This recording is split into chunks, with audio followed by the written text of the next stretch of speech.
So I want to begin by saying what a pleasure it is to be here, especially among real historians, social historians of various types. I've mentioned to a couple of people how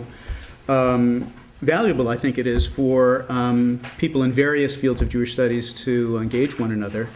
I may or may not be the sole representative of, I don't know what you'd call it, the history of religions, or I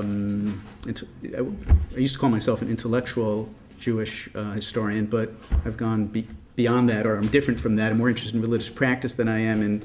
intellectual matters per se. But what I think, the point is that what I do is definitely different from what most of you do. I'm very interested in your writing, and want to say that I think it's extremely important for people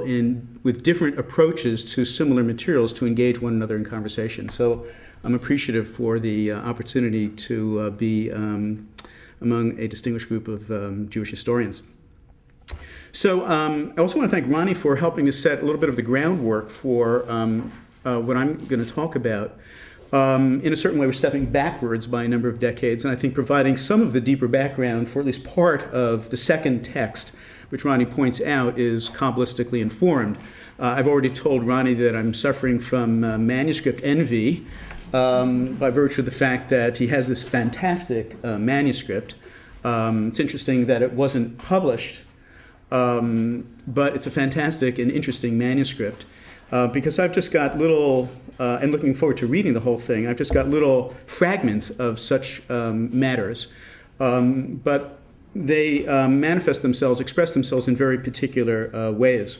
So the materials that we're going to look at, that I've got, come from the 16th century Tzfat, and I presume that most people here, almost everybody, is familiar with the phenomenon of the great renaissance of Jewish mystical life that took place in Tzfat in the 16th century, from about 1520, 1525 through the end of the century. Certainly there was Tzfat Kabbalah after, in the 17th century, but really the dynamic activity of Kabbalistic community began to diminish by the late 1500s for a variety of reasons. It should be pointed out that even though for many people, Tzfat in the 16th century is synonymous with the spectacular emergence of Kabbalah or re-emergence of Kabbalah. In fact, Tzfat was, as many of you know, was the site of energetic creativity in a whole range of ways,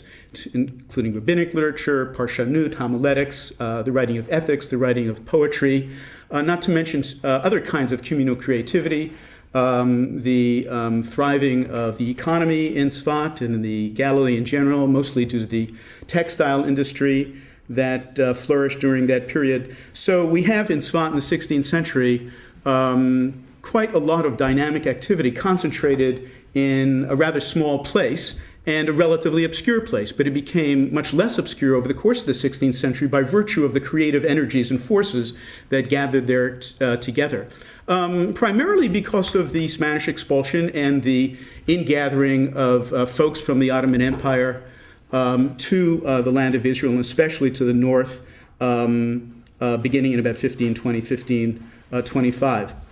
Before I turn to specific materials having to do with marriage and marital sexuality in Lurianic Kabbalah, I thought that it might be worthwhile to provide a little bit of context that may be pertinent to conversations about early modern Judaism by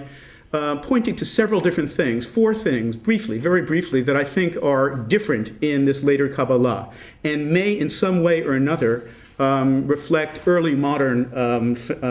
features.